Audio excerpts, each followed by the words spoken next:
쌍따봉이야? 고마워.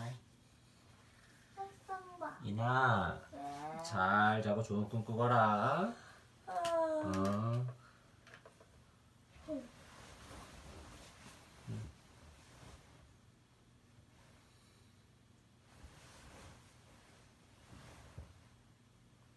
나그네와 선비들.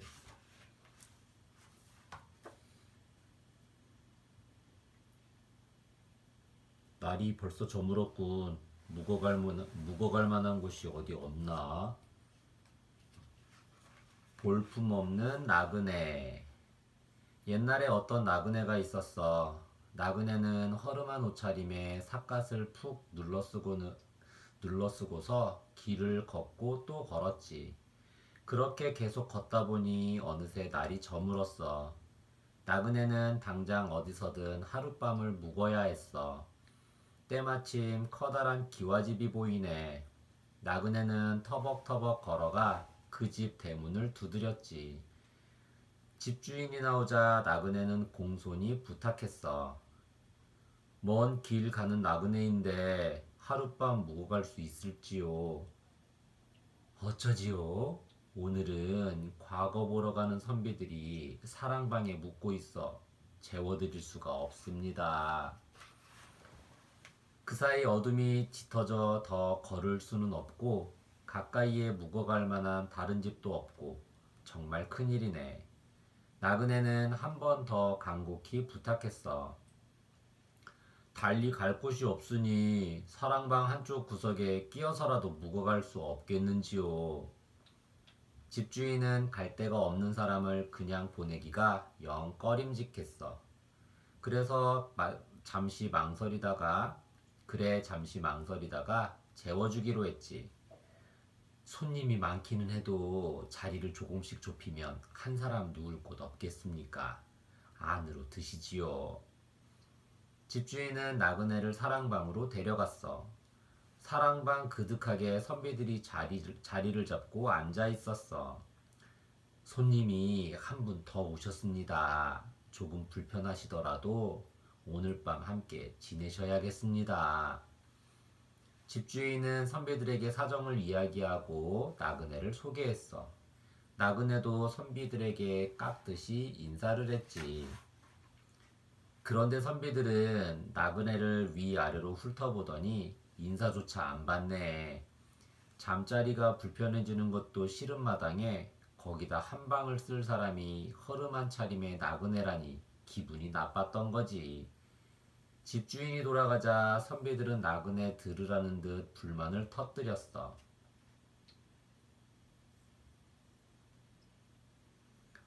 아니, 사람이 많아서 가뜩이나 비좁은 방에 어쩌자고 손님을 또 들인담? 에헴, 그러게나 말이여. 더구나 저런 몰골에 사람을 들이다니. 대체 우리를 어떻게 보고 그러는지 모르겠소. 나그네는 선비들이 하는 소리를 묵묵히 듣고 있다가 가만 말했어. 미안하게 됐습니다. 불편하지 않도록 한쪽에 조용히 머물다 갈 테니 부디 넓은 마음으로 이해해 주십시오. 하지만 선비들은 인상을 잔뜩 찌푸리고는 대꾸도 하지 않았어. 여러 날을 걸었더니 피곤해서 먼저 좀 눕겠습니다. 나그네는 선비들이 눈치를 주든 말든 구석 자리에 벌렁 드러누웠어. 선비들은 나그네를 그대로 두고 볼 수 없었지. 그래 자기들끼리 이마를 맞대고 쑥덕쑥덕 얘기를 나누었어. 한참을 그렇게 쑥덕거리더니 한 선비가 대뜸 이런 소리를 하네. 이대로는 편히 잠을 잘 수가 없을 것 같으니 내기를 해서 한 사람을 밖으로 내보내면 어떻겠소? 그러자 다른 선비가 맞장구 쳤어. 오호, 그거 좋은 생각이요. 모두가 불편하게 자느니 한 사람을 내보내고 나머지 사람들이라도 편히 자면 좋지 않겠소? 내기에 지는 사람은 마당에서 자든 헛간에서 자든 자기가 알아서 합시다. 좋소, 그럽시다. 선비들은 돌아가며 좋다고 한마디씩 거들었지. 자, 그럼 무슨 내기를 하면 좋겠소? 돌아가면서 시를 지어 읊으면 어떻겠소? 그거 좋은 생각이오. 시집기를 가장 못하는 사람이 방에서 나가기로 합시다. 선비들은 나그네한테는 묻지도 않고 자기들 멋대로 시짓기 내기를 하기로 했어. 오랫동안 글 공부를 한 선비들한테 시를 짓는 일이야 식은 죽 먹기였지. 자기들이 이길 만한 내기를 해서 기어이 나그네를 내쫓으려는 속셈이었어. 자, 시작할 테니 모두 이리 모이시오. 나그네는 할 수 없이 일어나 앉았어. 선비들은 한 명씩 돌아가며 시를 지어 읊었지. 나그네 차례가 되었어. 그러자 한 선비가 기다렸다는 듯이 말했어. 어디 한번 시를 지어 보시오. 선비들은 보나마나 나그네가 창피만 당하고 제풀에 물러날 거라고 생각했지. 그런데 나그네가 엉뚱한 말을 하네. 제가 그림을 좀 그릴 줄 아는데 시를 짓는 대신 그림을 그리면 어떻겠습니까? 선비들은 나그네가 그림인들 얼마나 잘 그리겠나 싶어서 그러라고 했어. 나그네가 척척척 그린 그림. 나그네는 종이를 착 펼치더니 붓에 먹을 찍어 그림을 그리기 시작했어. 먼저 섬을 쓱 그리고 돛담배를 휙휙 그린 다음 굽이치는 물결을 척척척 그려 넣었지. 선비들은 나그네의 거침없는 붓놀림에 눈이 휘둥그레졌어. 붓을 아무렇게나 막 놀리는가 싶은데 그림이 꿈틀꿈틀 살아 움직이는 것 같지 뭐야. 선비들이 놀라고 있는 사이에 나그네는 그림을 다 그렸어. 파도가 넘실대는 바다 위에 돛담배 한 척이 떠가고 저 멀리 작은 섬이 있는 멋들어진 그림이었어. 선비들은 어쩔 줄 몰라 했어. 못할 줄 알았는데 그려도 너무 잘 그렸으니까. 나그네 그림에 견주면 자기들이 지은 시는 감추고 싶을 만큼 보잘것없었지. 다 그렸으니 한번 보시지요. 나그네가 붓을 내려놓으면서 선비들에게 말했어. 선비들은 뭐라고 말도 못하고 그림 한번 겼는지라고 옆 사람 얼굴 한번 겼는지라며 서로 눈치만 살폈지. 그때 한 선비가 나서서 억지를 부렸어. 허허, 내 평생을 바닷가에서 살았소만 저렇게 생긴 파도는 본 적도 들은 적도 없소. 내 말이 그 말이요. 무엇을 그린 건지 도무지 알아볼 수가 없으니 이게 그림이라 할 수 있겠소? 맞소. 이렇게 형편없는 그림은 내 평생 처음 보오. 그렇다면 이 방에서 나갈 사람은 정해졌군요. 선비들은 나그네의 짐을 주섬주섬 가져다 주었어. 나그네가 가만 보니 꼼짝없이 쫓겨나게 생겼거든. 그래 안 되겠다 싶어 버럭 소리를 질렀어. 잠깐 기다리시지요. 제 그림이 엉터리라면 대체 어떤 그림이 제대로 된 그림이란 말입니까? 나그네가 따져 묻자 선비들은 딱히 뭐라 말을 못해. 서로 멀뚱멀뚱 쳐다만 보고 있는데 뒤쪽에 있던 선비 하나가 나서네.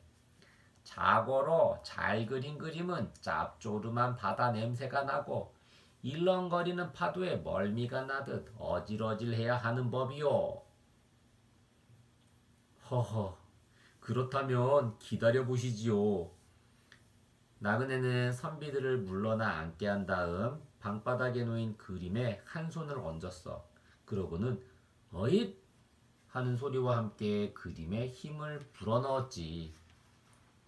그러자 이게 웬일이야? 순식간에 방 안에 있던 사람들이 고스란히 돛담배에 올라타 있네. 사방을 둘러보니 시퍼런 물결이 출렁거리고 돛담배는 망망한 바다 위에 떠 있었지. 저 멀리 섬이 하나 보이고 말이야. 나그네가 그린 그림하고 꼭 닮았지 뭐야. 아니, 이게 어찌 된 일인가? 어허, 이거 참 귀신이 고칼 노릇이네. 선비들은 뒤로 자빠질 듯 놀랐어. 여보시오, 우리한테 무슨 짓을 한 거요? 선비들은 안절부절 못하며 나그네에게 물었지. 나그네는 선비들 속을 아는지 모르는지 그저 웃기만 했어. 그때 갑자기 큰 파도가 덮쳐왔어. 배가 기우뚱하면서 선비들이 뒤로 옆으로 자빠졌어. 어이쿠! 일어서려고 하는데 파도가 다시 덮쳐왔어. 에구구! 선비들은 몸을 못 가누고 배 위를 떼굴떼굴 굴렀어. 큰 파도가 철썩, 철썩 칠 때마다 이쪽으로 대구르르, 저쪽으로 대구르르. 한참을 파도에 휩쓸린 선비들은 배 멀리가 나서 토하느라 얼굴이 하얗게 질렸어. 그런데 나그네는 아무렇지도 않은지 팔짱을 척 끼고 우뚝 서 있는 거야. 선비들은 나그네를 보고 통사정을 했지.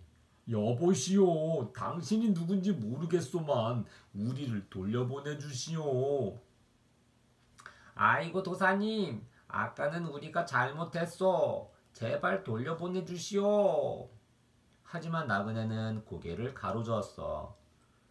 보시다시피 너무 먼 바다로 나와서 지금 당장은 돌아갈 수가 없습니다. 아이고, 그러면 어찌합니까? 멀미가 나서 못 살겠으니 저 섬에라도 내려주시오. 선비들은 이리 구르고 저리 구르면서 싹싹 빌었어. 조쏘, 멀미가 심한 것 같으니 일단 저 섬에 배를 대고 쉬어갑시다. 나그네는 배를 천천히 섬으로 몰아갔지. 배는 거친 파도를 넘어 가까스로 섬에 도착했어. 배에서 내리기 전에 나그네는 선비들에게 단단히 일렀어. 멀미 때문에 잠시 쉬어가기는 하겠지만 반드시 알아두어야 할 게 한 가지 있습니다. 이 섬에는 천일두가 열리는 나무가 있습니다. 천일두는 노르스름한 빛이 나면서 향기롭기 이를 데 없지요. 하나, 절대 그 열매를 먹어서는 안 됩니다. 아니, 대체 왜 안 된다는 것이요? 선비들은 나그네에게 따져 물었어. 신묘한 열매. 그 열매는 보통 열매가 아닙니다. 먹기만 하면 온몸의 병이 싹 없어지고 젊어지기까지 한답니다. 하지만 그 열매를 따먹으면 우리는 영영 집으로 돌아갈 수 없게 됩니다. 그러니 아무리 탐이 나더라도 절대로 열매를 따먹어서는 안 됩니다. 제 말을 따르시겠습니까? 선비들이라고 뭐 별 수 있나. 나그네 말을 따를 수밖에. 당연하지요. 따르다 마다요. 열매는 건드리지도 않을 테니 걱정하지 마시오. 선비들은 철석같이 약속하고 배에서 내렸어. 그러고 나서 주위를 둘러보는데 정말 나무에 큼직한 열매가 주렁주렁 달려있는 거야. 저기 좀 보시오. 저게 바로 그 천일두인 모양입니다. 선비들은 넋을 놓고 열매를 바라보았지. 열매가 얼마나 먹음직스러운지 저절로 군침이 돌았어. 게다가 온몸의 병을 다 낫게 해주고 젊어지게까지 해준다니 따먹고 싶은 마음이 굴뚝 같았지. 하지만 나그네가 지켜보고 있어서 엄두도 내기 어려웠어. 여기서 쉬고 계시지요. 저는 잠시 섬을 둘러보고 오겠습니다. 나그네가 자리를 뜨자 한 선비가 슬며시 말했어. 저 열매를 따먹으면 돌아가지 못한다는 말이 사실일까요? 그럴 리가 있소. 못 먹게 하려고 괜한 소리를 하는 거지. 맞습니다. 이런 엄청난 보물을 두고 그냥 간다는 게 말이 됩니까? 그때 선비 하나가 슬금슬금 나무로 다가갔어. 그러고는 우걱우걱 열매를 따서 먹었지. 그러자 눈치를 살피던 다른 선비들도 하나 둘 열매를 따기 시작했어. 나중엔 모두가 달려들어 열매를 따서는 먹고 소매 속에 숨기고 바지 속에 감추고 한바탕 야단법석이었지. 한참이 지나 나그네가 돌아왔어. 선비들은 시치미를 뚝 떼고 먼 산만 바라보았지. 자, 이제 바다가 잠잠해졌으니 돌아가십시다. 나그네의 말에 선비들은 배에 올랐어. 섬을 떠난 배는 물결을 헤치며 나아갔어. 바다가 잠잠해서 배는 작은 흔들림조차 없었지. 선비들은 겉으로 티는 못 냈지만 속으로는 아주 신이 나 있었어. 그 귀한 열매를 배부르게 먹은 데다 몰래 가져가기까지 하고 있으니 말이야. 그렇게 한참을 잘 가는데 갑자기 하늘 한쪽에 먹구름이 끼고 세찬 바람이 불어왔어. 곧 비바람이 몰아치면서 큰 파도가 몰려오기 시작하네. 배는 이리저리 마구 흔들렸어. 선비들은 잔뜩 겁에 질려서 배전을 붙잡기도 하고 바닥에 납작 엎드리기도 했어. 갈수록 파도는 거칠어졌어. 집채만한 파도가 연달아 덮쳐왔지. 섬으로 갈 때 만난 파도는 될 것도 아니었어. 파도가 금방이라도 배를 집어삼킬 것만 같았지. 그때 나그네가 얼굴을 찡그리며 선비들에게 물었어. 혹시 섬에서 열매를 땄습니까? 무슨 소리를 하는 게요? 절대 그런 일 없으니 배나 똑바로 모시오. 한 선비가 고개를 치켜들고 되레 큰 소리를 쳤어. 나그네는 말없이 배를 몰았지.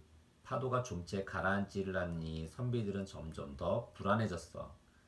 진짜 그 열매 때문은 아니겠지요? 아이고, 난 모르겠어. 열매고 뭐고 다 죽게 생겼는데 이실 짓고 하는 게 어떻겠소? 그게 무슨 소리요? 열매를 다 빼앗기고 싶소? 곧 잠잠해질 테니 조금만 더 견뎌봅시다. 선비들은 바닥에 더 납작 엎드렸어. 배는 훌떡 뒤집힐 듯이 맥없이 휩쓸려 갔어. 그러다 한 선비가 바다에 빠지고 말았어. 어프, 어프, 살려주시오. 제발, 살려주시오. 선비는 허우적거리면서 소리를 질렀지만 아무도 도와줄 수 없었지. 파도에 떠밀려가는 선비를 보며 남은 선비들은 벌벌 떨기 시작했어. 자기들도 그 선비 꼴이 될 것만 같았거든. 잠시 후 선비들이 싹싹 빌었어. 아이고 도사님 잘못했습니다. 우리 모두 열매를 땄습니다. 잘못했소. 제발 돌아가게만, 제발 살아 돌아가게만 해주시오. 그러자 나그네가 선비들을 꾸짖었어. 열매를 따지 말라고 그토록 일렀건만 듣지 않다니 우리 모두 파도에 휩쓸려 죽게 될 거요. 선비들은 정말 죽겠구나 싶어 울고불고 야단이 났어. 아이고 살려주시오. 부디 살려만 주시오. 도사님, 우리가 죽을 죄를 지었습니다. 그 소리는 안방에 있던 집주인에게까지 들렸어. 가만 귀를 기울여 보니 사랑방에서 나는 소리야. 그래 무슨 큰일이라도 났나 싶어 허겁지겁 사랑방으로 달려가 문을 열어젖혔지. 그랬더니 이게 웬일이야? 그 점잖다는 선비들이 각근을 풀어 헤치고 방바닥에 이리 구르고 저리 구르면서 아이고 아이고 목 놓아 통곡을 하고 있네. 집주인이 선비들한테 버럭버럭 소리쳤어. 이보시오. 대체 무슨 일인데 이러시오. 선비들은 흐느껴 오느라 말소리를 듣지도 못해. 도대체 무슨 영문인지 모르겠군. 집주인은 얼른 찬물을 한 바가지 떠다가 선비들한테 확 뿌렸어. 아 차가워라. 그제야 선비들은 정신이 번쩍 들었어. 주위를 둘러보니 돛담배도 바다도 온데간데 없고 사랑방으로 모두 돌아와 있었어. 다들 갓은 찌그러지고 옷은 벗겨져서 엉망이었지. 얼굴은 또 어떻고 눈물 자국이 얼룩덜룩한 게 꼴이 많이 아니었지. 그 귀하다는 열매는 다른 게 아니라 실렁에 매달아둔 메주였어. 선비들은 소매 속에 바지 속에 감추었던 메주 덩어리를 슬그머니 끄집어냈지.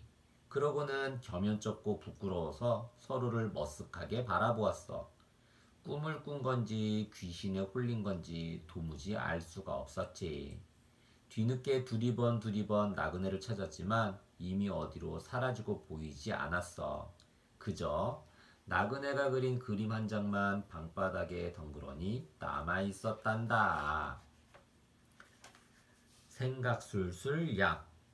나그네에게 못되게 굴었던 선비들이 혼쭐난 이야기가 담긴 장면이에요. 보기에서 빈칸에 들어갈 알맞은 낱말을 찾아 적어볼까요?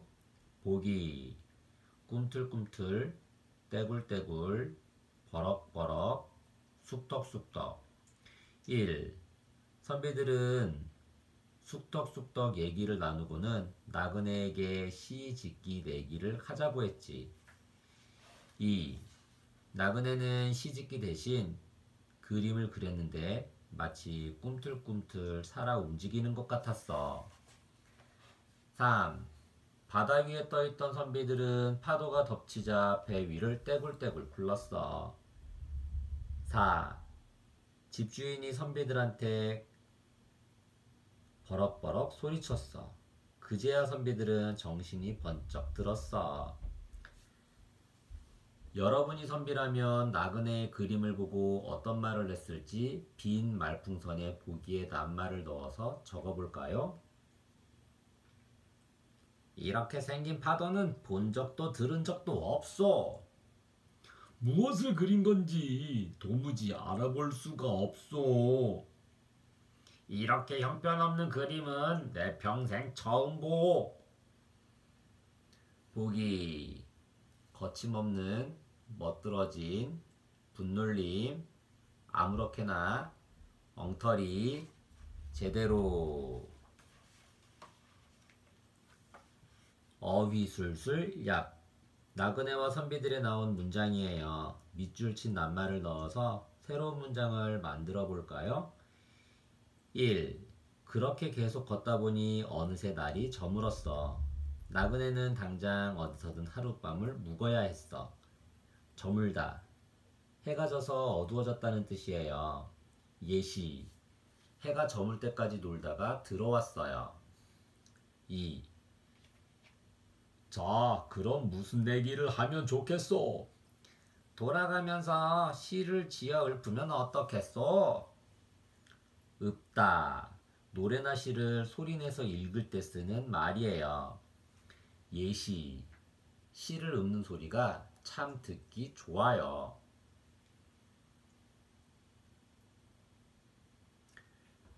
선비들은 나그네를 방에서 내보내려고 꾀를 내었다가 결국 호된 벌을 받게 되지요.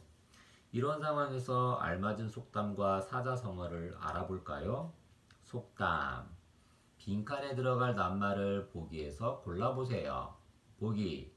던진, 뿌린, 심은, 흘린. 심은 대로 거둔다.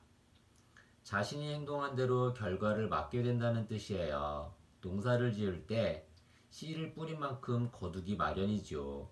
정성을 다해 씨를 뿌리면 그만큼 큰 결실을 보게 되지만 그렇지 않으면 거둘 수 없는 것도 당연해요. 못된 심보로 나그네를 내쫓으려 했던 선비들에게 뿌린 대로 거두는 법이라고 말할 수 있어요. 사자성어. 아래 초성을 보고 설명에 맞는 사자성어를 적어보세요. 자업자득. 내가 저지른 일은 결국 나에게 되돌아온다는 뜻. 스스로 자, 일업, 스스로 자, 얻을 득.